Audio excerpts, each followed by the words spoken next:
welcome to the recording for week 5. Excuse me. This week we're reading chapters 8 and 9. The initial discussion post is due Wednesday. Hold on a minute. Sorry about that. And your 2 replies are due by Sunday. Explain why you would create a pivot table or pivot chart. Outline the steps required to create a pivot table and what are the benefits to using a pivot table and pivot charts. Do not forget your at least one APA reference. So in this chapter 1, week 5 assignment 1 is in chapter 8, lab 2, and it's due Sunday. So you're to open your Wordsworth billing. Excuse me, and you'll see that all it has is the billing information. So if you highlight that and go to the insert and insert pivot chart and pivot table, choose a new worksheet. It gives you of course the table range, and then you're going to click OK. And what it does is it creates a new sheet and it just does a generic pivot table. You have to fill in the fields that you need. So for this one we need region, company ID, and hours billed. So if I go back and I do region, company ID, and hours billed, then you're to create a calculated field, and you do that by going to the pivot table tools, analyze, under fields, items, and sets, calculated field, and you name it build amount, and you're going to take away the 0 and double click hours billed times 45. And when you say OK, then it's going to put the field down here, you see. Now in the actual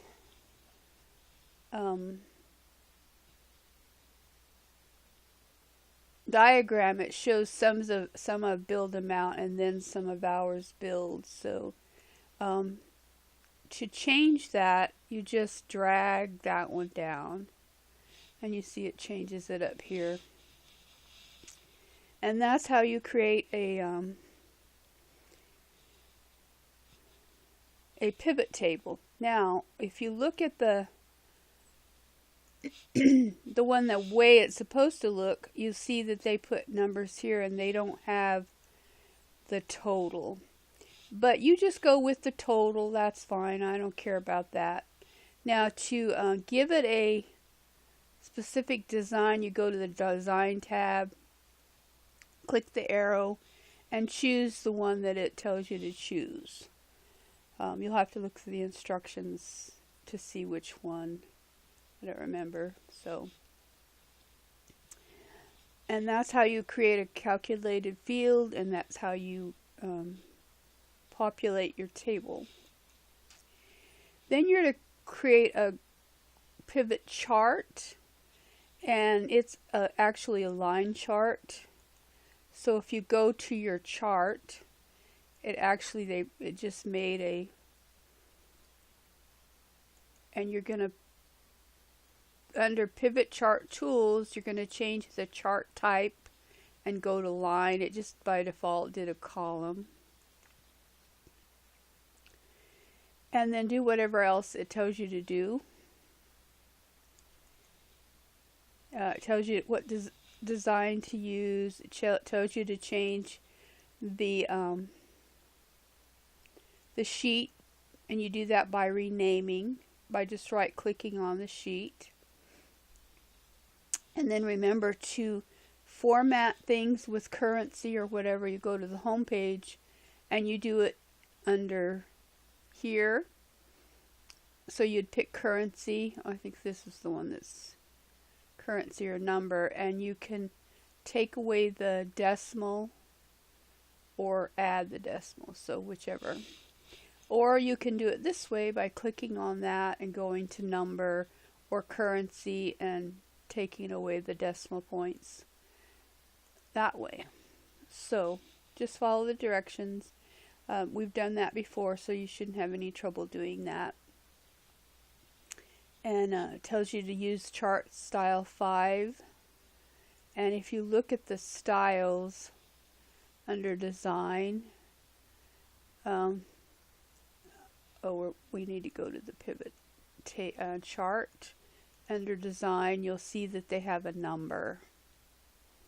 Style 13, so style 5, and that's how you get to that. Then next, you're going to create a new pivot table and partial pyramid pivot chart. And it's basically the same. The only thing that's different is the fields that you choose and then the way that you do the pyramid. So if we go back to our billing, make sure everything is still highlighted. Go to Insert, Pivot Table, Pivot Chart. You want it on a new sheet. And this time, let's see what we're supposed to put in it this time.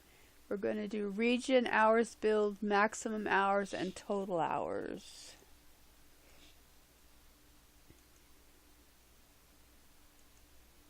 Miscellaneous hours, total hours, right? I said max because I can't read. I made the pictures so small just to get them all in here. So once you do that, and then you I believe you change the calculations to average. So you'll see that it automatically does them as sum. So you just click the value field settings and change it to average. So you have to do it with all 3 of them and change those to average. And it's under the value field settings. Okay. And let's see. So to change your chart to a pyramid chart, you click on the chart, you go to design, and you change the chart type, and it's what did I say it was?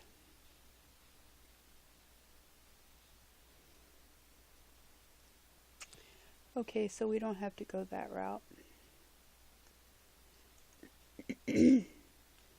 So instead of that, I right-clicked it, went to Format Chart Area, and then I changed the chart options to the series, and then you click on that little thing.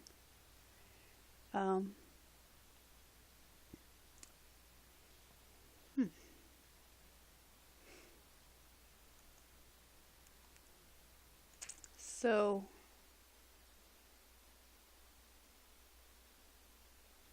that's not what I wanted. Okay, so we may have to do a chart separately. Because see, on this one, when I click that, I have all these different options.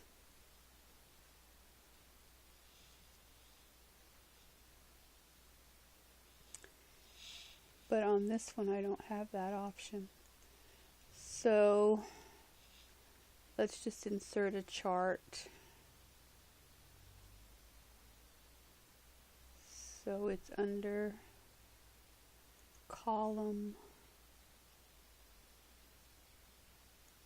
stacked column.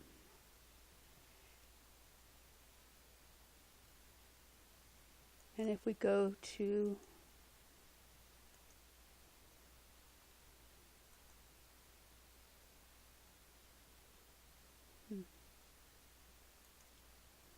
Well, we don't have a series. We don't have any.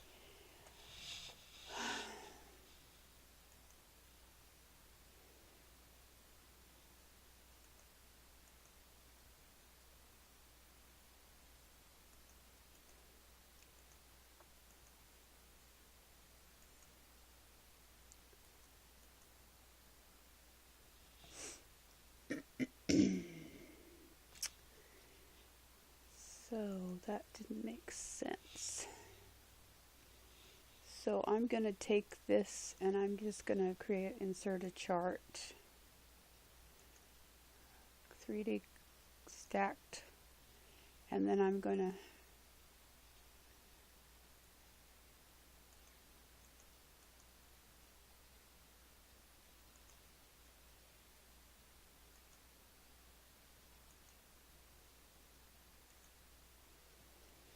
okay, so I'm not sure what the difference is. But then here's the partial pyramid. So let's go back to our original. So what did I do different? I went to Format Chart Area. I went to Chart Options, to the Series. Click there. And it's not there. So that's just odd. So you may have to do a second chart to get it to show the chart, the series options. So you see in here, when you go to the series, it gives you the option to choose a partial pyramid. So that's what you need to do, and I just inserted a stacked. So let's see if maybe I need to change this to a stacked.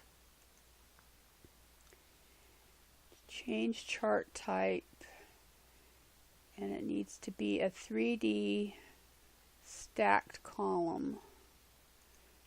So that is different. And then if we go to series, alright, there you go. So what you have to do is to change the original to a stacked 3D column chart, and then you'll have the option to change it to partial pyramid by going to the series options. So just to be clear, let me go through that step again. You just click on change chart type. Then you under column, you're going to go to the 3D stacked column. When you say OK, then you're going to right click and choose Format Chart Area. Under Chart Options, you're going to choose one of the series.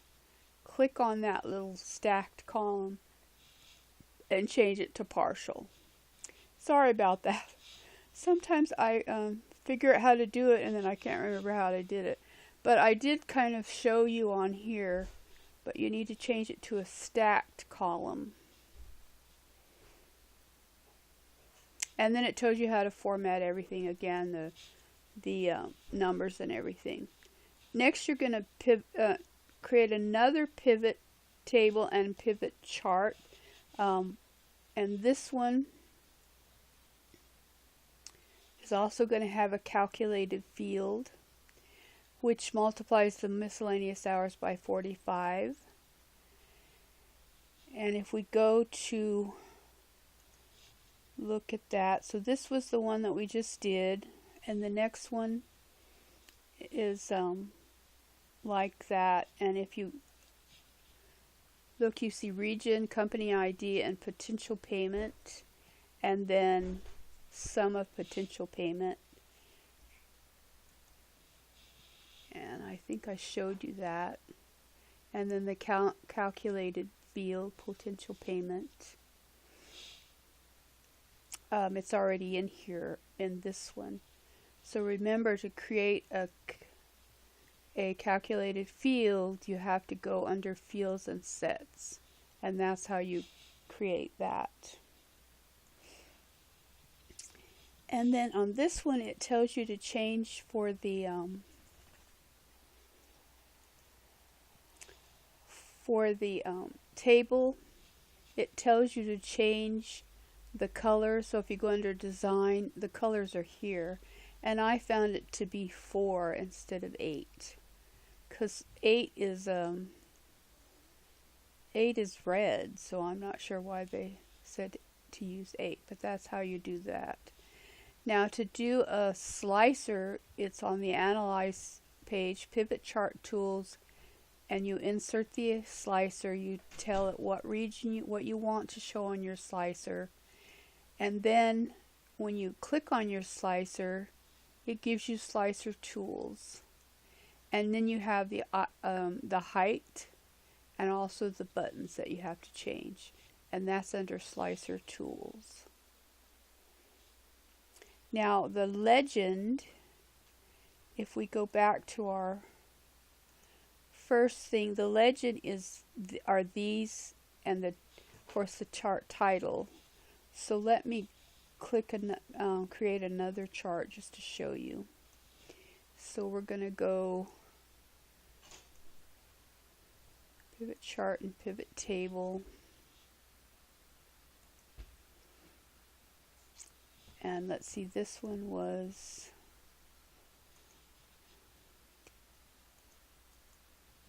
region, company ID, and potential. So region, company ID, and our calculated field. So let's see.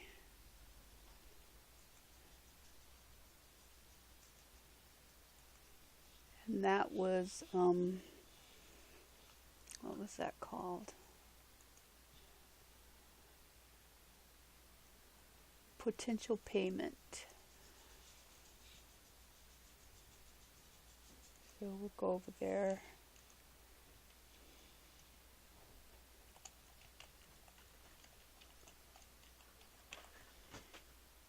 And remember, you take away the 0, and it's going to be miscellaneous hours times 45.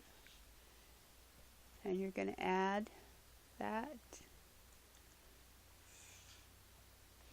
And there's your sum of potential payment. So now on our chart that's created, it's the total and the legend. So if you go under design, then you can change it to, or you have to change it. Let's see what it wants this one to be.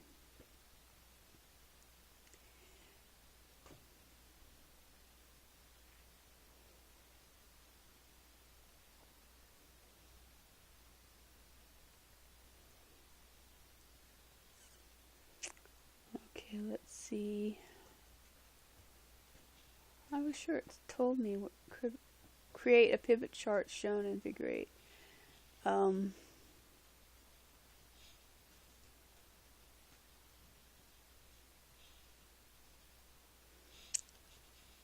So it's on its side. Let's see what type of chart this is. If we click on the chart and then you go to design and change the chart, it will tell you it's a bar chart, and it's one a clustered bar chart. And then when it talks about on your chart, let's go back over here. We're going to change the type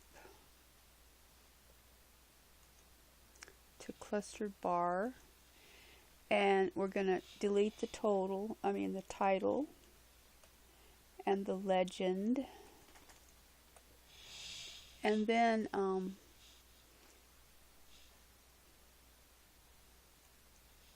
think it's in design.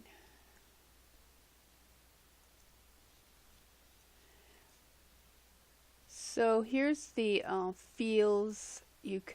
These are the buttons it's talking about, these two. So if you unclick that, that changes those. And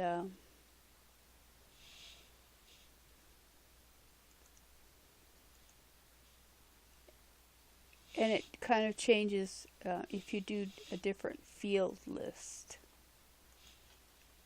So if we click on the field list,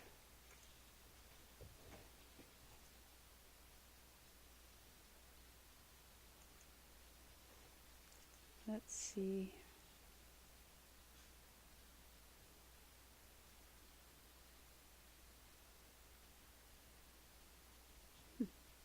Well, it doesn't look the same, but that's fine. Whoops. And you're just to put the slicer. I don't know what happened to the slicer.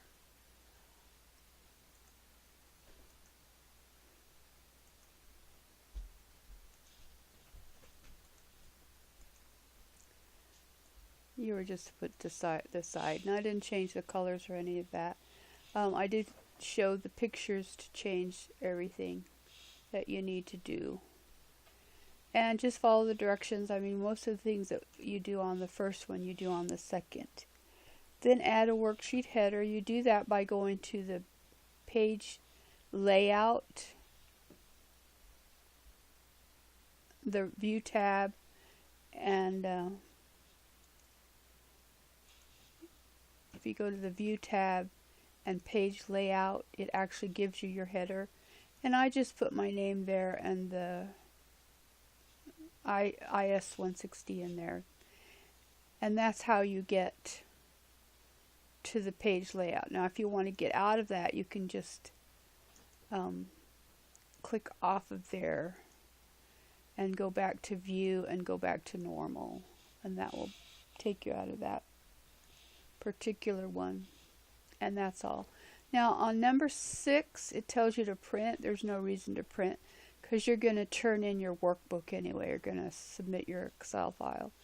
And then I've decided that you should omit 7 because this is a more complicated assignment. I don't need you to go through. We're already talking about pivot tables and pivot charts in the discussion, so you don't really need to do number 7. Then the week 2 assignment 2 is kind of complicated. It's the chapter 9 lab 2, finding the optimal product mix. It's due on Sunday. So you're going to open the AHA beverage. Oops, that's the wrong one. And you'll see it has some things filled in. It does not have everything filled in. You need to fill in like this. You're not going to have any, you're going to have zeros in these. And everything else is filled out. Now it doesn't show you this part, but you've got to have that in there or your solver won't work. So once you've done that, then you go to the data. First you have to add the solver, and you do that by going to File, Options, Add-ins. Go to Excel Add-ins and click Go, and then check the solver. Then when you go to the Data tab, you'll see the solver. When you click the solver, then it wants to know several things. Now I already created this, but what you need is what is the cell that you want to maximize? Well, what we want is the total, the maximum total of profit.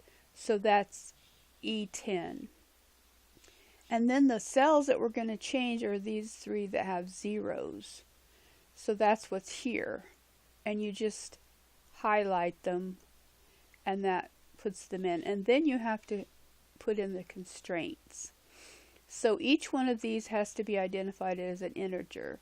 So that's the B8 equals integer, the C8 equals integer, and the D8 equals integer. Then you have to do these constraints. So for instance, maximum singles, which is B. So B 8 has to be less than or equal to B15. And then you have to set the others. So the other 2 are minimum, which means they have to be greater than or equal to 16 and 17. And then the last one is the shelf space. So the space per square items per square feet, so that's going to be E11 is less than or equal to the total. So once you've entered all those, and the way you do that is you click Add, you put in the cell reference, you decide if it's going to be an integer, you just click integer and then you click Add. And then if you wanted to do the other one, say you wanted to do this one, remember that it's cell E8 is less than or greater to cell B14. And I'm not going to add it because I already did. So those are the things that you have to add. I know you can't probably see that, but I do have them here on the PowerPoint. So I always give you the PowerPoint. That will help you to see what you have to do. Once you do that, then you click Solve. And when you click Solve,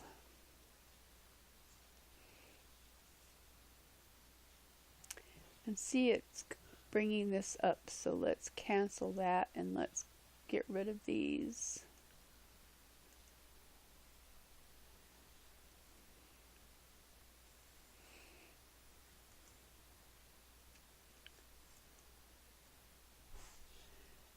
And you see that it changed the numbers, and you can save the scenario, give it a name. Then before you're done, you have to tell it to give an answer file, and you want to tell it to restore the original. And it didn't do that because I clicked Solve and it sent me to that other PowerPoint, that other Excel. So you want to go back to the original where you didn't have anything, because you need to do it twice. Now once you say that, it creates an answer report. And that's what you name to maximize profit. And then you're going to do another one, but you're going to change this to maximum of 30 instead of minimum. So when you go in here, you need to change, let me go to this because I have it where you have to change the D8 to less than or equal to, and then B17, and that will change your scenario. And then when you get through solving, oops, wrong one, it'll create another report, and you call that 2. Then to create the summary, you're going to go to the what if analysis and click the scenario manager, and you'll see that it should have your 2 reports, the scenarios you saved, both of them, and you're going to click summary. And what that will do is it will show you a summary. It'll tell you what the cells are that were changed, what the initial value was, and what it changed in each scenario to create the maximum. And that's how you do those. And once you've done that, then you're going to save the work. You're going to change the name in cell A2, which is here where it says big box. You're going to name it a street in your hometown when you're in high school. We had a Texas street, so I named it Texas Store. And that's just a change to make it unique to you. And again, I don't see any point in doing 8 because this is complicated, and I don't see any reason for you to do that. But if you want to, it would be just be a difference of changing some other thing. But I don't require that as part of the assignment because this has really been complicated. So I hope that I explained everything well. If not, let me know. That's all I have for today. So if you have any questions, let me know.